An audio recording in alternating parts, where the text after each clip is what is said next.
O presidente Jair Bolsonaro foi pessoalmente à Câmara dos Deputados na última quarta-feira entregar a proposta com as novas regras de aposentadoria para os militares. Entre os deputados federais de Mato Grosso, ainda não há um consenso sobre a nova reforma da Previdência, que deve ser afetada agora pela prisão do ex-presidente Michel Temer. E é para falar sobre esse e outros assuntos que está aqui ao vivo no Jornal do Meio-Dia, a deputada federal pelo PT, a professora Rosa Neide. Boa tarde, deputada. Boa tarde. Deputada, vamos começar aí, para a senhora fazendo um balanço aí dessa reunião da bancada federal com o governador Mauro Mendes, que foi para discutir essa questão da saúde. Tem uma emenda aí dos deputados que deixaram os mandatos agora no início de fevereiro, de quase 170 milhões. Essa emenda vai toda para a saúde? Essa foi a decisão tomada lá? Veja bem, Lúcio e Nayara, nós estivemos com o governador, anteriormente já fizemos reunião da bancada em Brasília para discutir especificamente essa questão. São 169 milhões indicado da bancada anterior, senadores e deputados, e para consolidar agora nessa gestão. Então, a conversa, as tratativas do ano anterior, já com a presença do governador Mauro Mendes, que já estava eleito, foi de que essa emenda viria para o Estado para atender a saúde. A nossa discussão preliminar em Brasília e hoje com o governador foi que a bancada vai garantir aquilo que foi confirmado já pela bancada anterior, mas como nos anos anteriores os municípios de Mato Grosso foram altamente penalizados, sem os repasses, o governo do estado não cumpriu com os repasses, o governador já se comprometeu em pagar parte desses repasses, que são dívidas para os municípios, atender os hospitais regionais, que muitos deles estão com uma situação muito difícil, e fazer um plano de investimento. Foi decretado, inclusive, o estado de emergência em vários hospitais regionais, em 7 municípios. Sim. Então, como as regiões são atendidas nos hospitais, que são os hospitais de referência, então esses recursos vão para atender os hospitais regionais, para pagar a dívida dos municípios, e o governador apresentará, tanto para a bancada como para a AMM, que é a Associação Mato Grossense de Municípios, um plano de investimentos. E ficou decidido lá, deputado, o que é que vai para os municípios, o que vai para os hospitais regionais desses 169 milhões? Ele tem um plano já de aplicação dos recursos, está fazendo, pegou o passivo, está fazendo as divisões, ele vai apresentar ainda em números reais quais são as dívidas, mais de 400 milhões de dívidas aos municípios.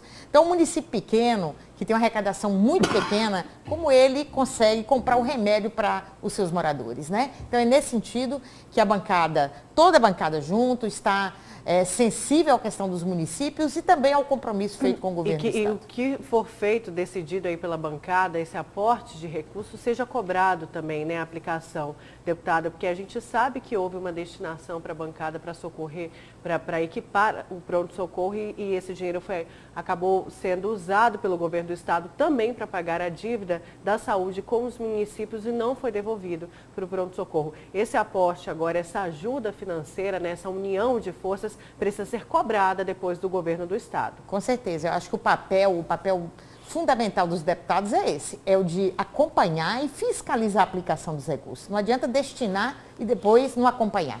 E o governador, nesse sentido, a gente fez o pedido de que tivesse um plano de aplicação e depois um plano de acompanhamento. Ele se colocou inteiramente à disposição e é nesse sentido que a bancada vai trabalhar. Sempre reunindo, sempre recebendo todo o relatório daquilo que foi aplicado junto aos municípios e junto às unidades do governo do Estado. Deputado, da saúde aqui de Mato Grosso, indo para a Previdência lá em Brasília, a reforma da Previdência. O governo tinha intenção de aprovar essa reforma aí até o mês de junho, mas surgiu aí um complicador grande.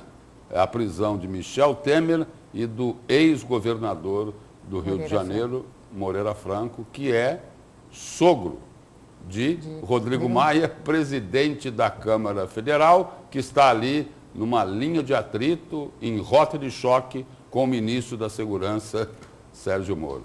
Complicou? a reforma da Previdência? Eu acho que a reforma está complicada desde quando foi apresentada a mensagem. A reforma é bastante complexa, porque o governo ele retirou da Constituição, né, a matéria retira da Constituição a regulação dos direitos previdenciários dos trabalhadores do Brasil. Então, nesse sentido, já é uma coisa muito complicada, porque tudo ele coloca que vai regulamentar posteriormente. E aí, depois do recebimento da matéria, ficou acertado que começaria a instalar os trabalhos após a entrega da reforma dos militares, das Forças Armadas. E isso foi feito no último dia 20 agora, na quarta-feira. Então, mas aí foi outro problema, porque toda a reforma proposta, que é uma economia de 96 bilhões em 10 anos, mas o governo reestruturou a carreira dos militares, gastando mais 86 bilhões. Pois é, o que a senhora sentiu ali na Câmara entre seus colegas? A maioria tem essa opinião? Achou tímida a reforma dos militares? Extremamente tímida. Foi um silêncio por parte daqueles que defendem o governo, da chamada base do governo. Foi um silêncio muito grande. Naquele dia não tinham o que discutir. A oposição falou porque o governo abriu um espaço muito grande. Prometeu uma reforma, prometeu que os militares ajudariam a resolver o problema da Previdência. E aí trouxe um grande contraste. Alguns grupos bem privilegiados e os trabalhadores, diga-se de passagem, vai pagar 90% desta economia que o governo disse que é para fazer com a reforma. Deputado, existe um consenso aí de que é preciso, sim, corrigir os salários das Forças Armadas que estão muito defasados. Tem funcionário público que, início de carreira, ganha o que ganha um general. Isso daí está errado. Então, existe um consenso em torno disso. O que se coloca é o seguinte, que, de repente, não era esse o momento para fazer isso. A senhora concorda com isso? Quando eu dou com a mão e tiro com a outra, né? Ou tiro com a mão e dou com a outra, no momento de negociação, de ajuste, então ficou muito difícil. E aí você falou também a questão das prisões. Então, o governo tem muita dificuldade na condução, porque ele não tem uma base de sustentação lá no plenário da Câmara para fazer a defesa corretamente. Então, todo dia é um susto. Os próprios deputados porque a gente só ouve dizer o seguinte, olha, tem que organizar a base, tem que organizar a base. Ou seja, o governo atual não tem base. A base nunca se apresentou de fato até agora. Ou é uma base muito tímida?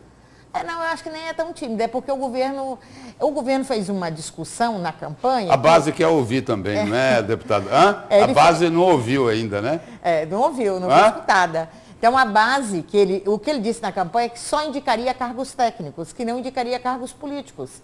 E ele elegeu políticos. É um político de 30 anos de mandato. E a base não gostou dos cargos técnicos que foram oferecidos. Os cargos técnicos foram nomeados, as pessoas também não se apresentam de forma competente para explicar. Os próprios ministros, alguns ministros com muita dificuldade na condução. Então essa expectativa do governo de aprovação agora em junho não vai acontecer, a gente sabe disso, e é preciso muita discussão sobre a reforma, porque é preciso ter uma reforma, é preciso essa reestruturação da reforma da Previdência, mas muito bem discutida e até reformulada alguns pontos ali dentro. O próprio presidente da Câmara disse que pelo menos até julho a reforma não deveria ser enviada para o Senado. Esse prazo deve se estender muito mais, né, deputada? Deve ser para setembro, por exemplo, para conseguir ser enviada para o Senado, e a gente sabe que pode voltar de novo para a Câmara.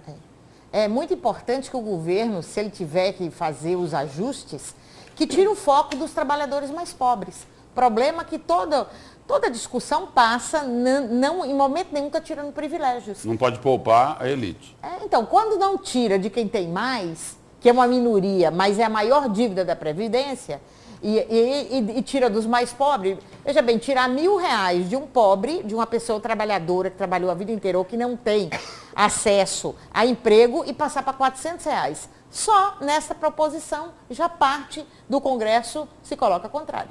Deputado, agora há pouco, a gente falando aqui sobre a base de Bolsonaro, eu coloquei que é a base tímida. Por falar em timidez, que nota tímida, hein, deputada? A nota do PT sobre a prisão do ex-presidente Michel Temer, quase saiu em defesa dele? Passou essa impressão, não passou? Não. A nota, na realidade, é dos dois líderes, né? Dos dois, do senador e do deputado que é líder. A senhora não concorda com aquela nota?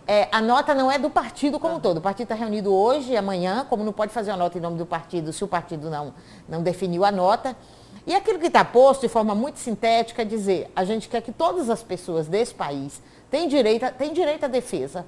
E que o modelo de prisão, os grandes juristas estão dizendo, esses modelos são equivocados. Ou essa nota ela foi assim, vamos dizer assim, tímida, porque o PMDB, hoje MDB, era o grande aliado do PT nos últimos governos. Não é isso não. É porque assim, algumas coisas são parecidas. Definir uma prisão sem ter base de sustentação jurídica. Então, para qualquer um, o PT vai reagir da mesma forma. Sendo situação, maior não tinha essa base, então, para prender Michel Temer. É isso que a senhora disse? Da prisão preventiva agora, não. Depois que julgá-lo, sim. Na prisão preventiva, não. Então, assim, ele foi o maior algoz da presidente Dilma. Ele foi o maior traidor. A gente não tem dúvida disso. Mas a gente quer que se a lei seja cumprida para nós, do Partido dos Trabalhadores, para todos os outros, do PSL, mas quem é acusado de participar de uma fraude, de um roubo de quase 2 bilhões de reais, não pode ser preso preventivamente? Não, pode ser preso. A senhora fala da forma da prisão? É a forma. Ou que ele não deveria ter sido preso? Não é porque ele não deveria ter sido preso. Eu acho que quem erra tem que ser preso mesmo. Quem pegou dinheiro público tem que devolver, tem que pagar. O PT não alisa nessas questões. Agora, como não tem provas ainda e não julgou, a pessoa tem residência fixa, mora no país, está ali, sabe quem é a pessoa. Então, não fez o depoimento ainda. É aquilo que o rito do judiciário, que tem que cumprir, apenas cumprir o rito. Merecer ser preso, ele foi pego com a mala de dinheiro do assessor dele nas ruas de São Paulo. Naquele momento, por exemplo, o assessor não podia ter saído da cadeia até hoje. Tinha uma mala com 500 mil andando em São Paulo, sem ninguém dizer que o PT era a favor naquele momento, que o assessor foi flagrante. E naquele momento não fizeram o que tinha que fazer. A senhora falou que não tem provas contra Temer. Essa não é uma prova? Não, de uma mala de dinheiro? Tem provas, Lúcio. Ainda não foi feito o rito do julgamento no momento da prisão. É só essa questão. Mas que a pessoa deve ser presa e pagar, se ele tiver erro, com certeza. Deputada, obrigado pela presença e pelas informações da senhora aqui no Jornal do Meio-Dia. Estou sempre à disposição e muita luta para o povo de Mato Grosso para que a gente consiga dias melhores. Obrigada.